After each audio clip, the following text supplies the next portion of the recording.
لیتا ہے. میں نے پوچھا جب کھانا ختم ہوا بلحاظ سے مجھ سے کہا گیا تم بھی ذرا بات کرو. تو میں نے جب بات کی تو میں نے کہا کہ ابھی بچہ یہ کہہ رہا تھا کہ تم ایسے کھاتے ہو جیسے مولوی. میں نے پوچھا مولوی کہاں کھا لیتا ہے؟ 5 روٹیاں 10 روٹیاں چلو 20 روٹیاں 2 روٹیاں کھا لیتا ہوگا 4 کھا لیتا ہوگا چلو 8 کھا لیتا ہوگا. پھر میں نے ان سے پوچھا یہ تمہارا پاکستان کون کھا گیا؟ جو بچہ آج مخلوق ہے اس کو کون کھا گیا؟ اور ابھی سپریم کورٹ کی پروسیڈنگ آ رہی ہے 42 ارب روپے 40 ارب روپے یعنی کوئی حد ہے. لوگ ایسے ہیں جنہوں نے زندگی میں 1 کروڑ روپیہ نہیں دیکھا اور 1 ارب کا مطلب ہے 100 کروڑ. کوئی 40 ارب کھا گیا کوئی 42 ارب کھا گیا. اور یہ کون لوگ ہیں؟ اس میں کوئی مولوی نہیں, سارے مسٹر, سارے کوئی ہارورڈ پلٹ کوئی آکسفورڈ پلٹ جن کی پرسنالٹی سوٹیڈ بوٹیڈ لوگ دسترخوان پاکستان کا بچھا ہوا ہے اس پہ منہ مارنے میں اور لوٹ مار کرنے میں مصروف ہیں.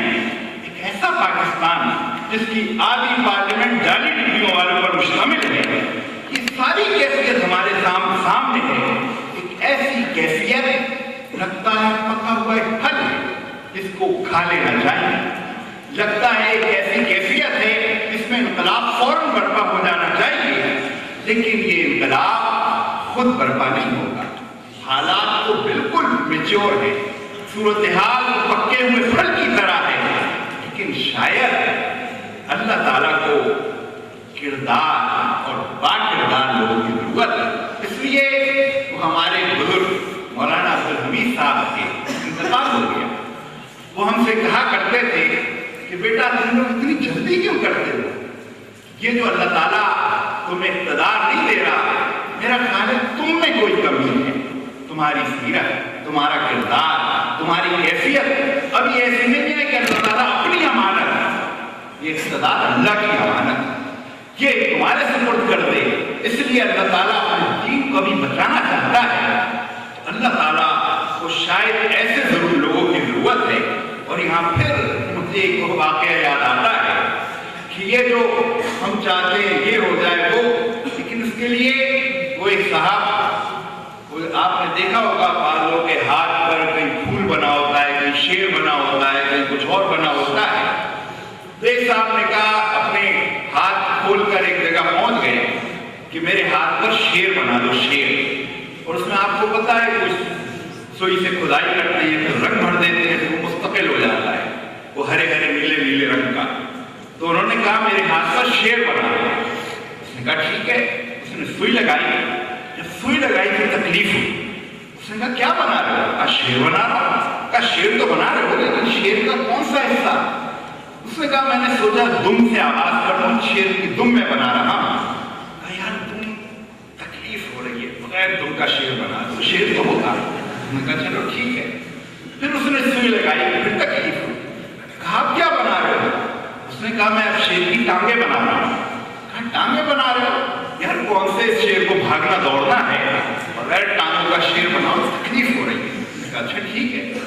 پھر اس نے سوئی لگائی, پھر تکلیف ہوئی. کہا آپ کیا بنا رہے ہو؟ کہا میں اب شیر کا پیٹ بنا رہا ہوں, دھڑ. کہا پیٹ بنا رہے ہو؟ یار اس شیر کو کون سا کھانا پینا ہے جو ہضم کرے گا, بغیر پیٹ کا شیر بنا دو, تکلیف ہوتی ہے. کہا اچھا ٹھیک ہے. پھر اس نے سوئی لگائی, پھر تکلیف ہوئی. کہا آپ کیا بنا رہے ہو؟ کہا کہ میں شیر کا منہ, کم از کم چہرہ تو شیر جیسا ہو. کہا اچھا یار تکلیف ہو رہی ہے, کوئی ایسا شیر نہیں ہو سکتا جس کا نہ منہ ہو, نہ پیٹ ہو, نہ دم ہو, نہ پیر ہو, اور شیر بھی ہو. ایسا اسلام بھی نہیں ہو سکتا جس میں وہ کردار نہ, جس میں وہ سیرت نہ ہو, جس میں رات کی وہ نماز نہ ہو کہ جو اللہ تعالیٰ نے جس کی ابتدا میں ہدایت دی. اس لیے کہ وہ انقلاب, کون سا انقلاب؟ واقعہ یہ ہے آج جس مقام پر ہم کھڑے ہیں, انقلاب تو اس دنیا میں اس وقت ایک ہی ہے جو حضور اکرم صلی اللہ علیہ وسلم نے برپا کیا. باقی سب انقلاب تو گھڑ دو غبار میں اڑ گئے, تاریخ کا حصہ بن گئے, ہوا چلی سب ملیا میٹ ہو گئے. لیکن 1400 سال پہلے جو اس انقلاب کا آغاز ہوا اس کی ابھی تکمیل ہونی باقی ہے. کیسی تکمیل؟